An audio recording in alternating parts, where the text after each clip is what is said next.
સમાચારના માધ્યમથી મને જાણવા મળ્યું છે રાજુ કરપડાએ આમ આદમી પાર્ટીના તમામ પદ પરથી રાજીનામું આપી દીધું છે। ત્યારે મેં એમને સંપર્ક કરવાનો પ્રયાસ કર્યો પણ એમની સાથે સંપર્ક થયો નથી।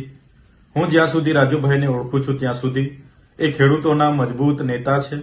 આમ આદમી પાર્ટીમાં રહીને ખેડૂતોના ન્યાય માટે અનેક લડતો એમણે લડી છે।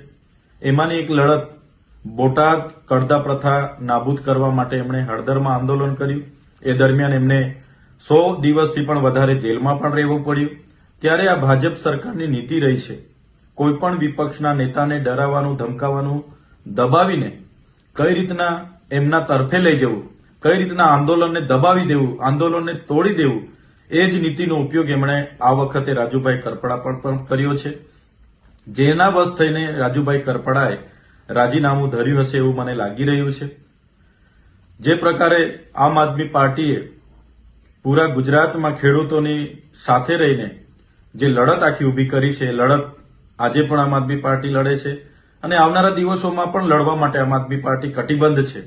ગુજરાતની જનતા માટે હર હંમેશ આમ આદમી પાર્ટીના કાર્યકર તરીકે અમે સૌ ગુજરાતની જનતાના ન્યાય માટે હર હંમેશ લડતા રહીશું।